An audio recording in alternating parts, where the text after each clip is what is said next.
Well, first, I just want to express real gratitude and appreciation for this honor, this acknowledgement of Ken's achievements, his whole life career of achievements. And this is a beautiful river. I've never seen one so beautiful.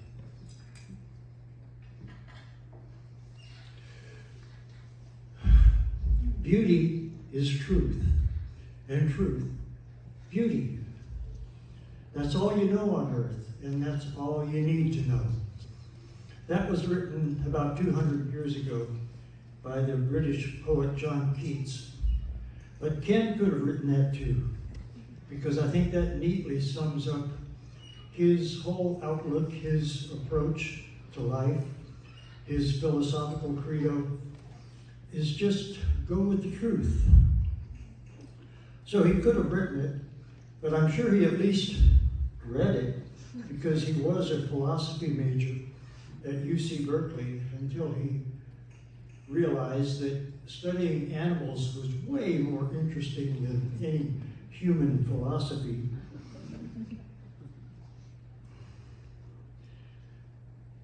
So he became a scientist, a zoologist. And it's no wonder that he gravitated toward science, because the scientific method, as I understand, is a way for scientists to avoid lying to each other. So Ken fit right in. He was comfortable with the truth. And the result, the achievement, you could say, is now the 50-year photo documentation of every individual in the population of southern resident orcas for the past 50 years. It's just an incredible and unprecedented database, a documentation of every individual. He followed the truth. But it wasn't always easy. He presented the unvarnished, raw truth. He let people know that if the southern residents don't have enough Chinook salmon available to them, they will go extinct. That was a harsh word, but he made it known. No fish, no blackfish. And now most people do understand that. He also told the truth even when it got him in trouble, which it did a lot. In fact, almost constantly. In fact, right from the start, when he made that count of how many orcas there were in 1976, there were elements of NOAA that were lined up with the marine park industry, and they didn't like that number. So they tried to accuse Ken of harassing the whales. But Ken had the goods. He had the film that showed that it was actually the NOAA helicopter that was harassing the whales. So when he showed that to the judge told NOAA to get out of his court. And Ken went back to doing his research. But also, when Keiko in Mexico City was stranded in trouble and he was asked to find a better home for him, he studied it. I was there, Kelly was there.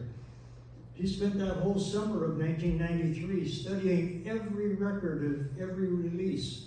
He compiled a bibliography, a huge one, of every reference having to do with releasing or returning a captive orca to ocean habitat. And he recommended that they find his natural line first and return him to them. They didn't do that part. But he did really well biologically, but not socially, because they didn't follow Ken's truth. And Toki, Lolita, Ken was able to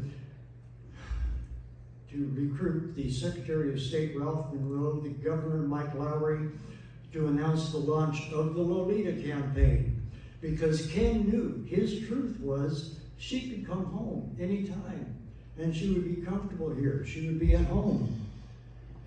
And we came that close, almost got her back.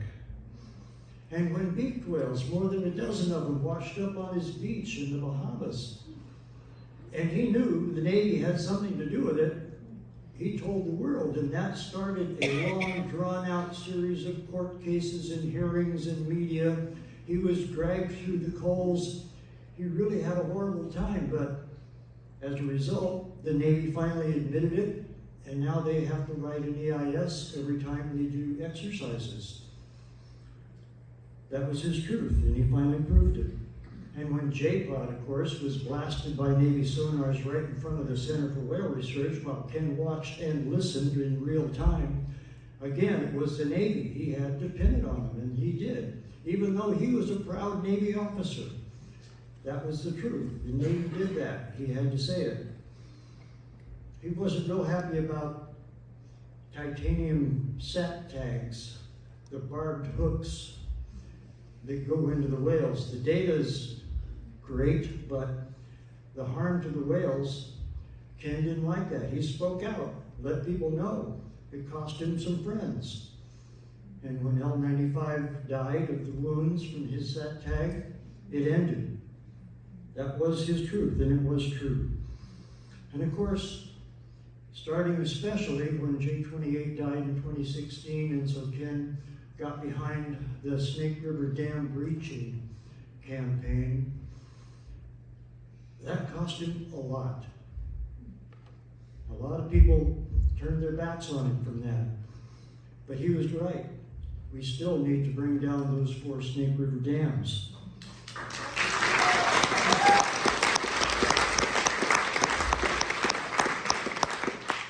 But Ken got a little tired of getting into trouble and decided that it would be great to just stand up for restoration, to show how it can be done.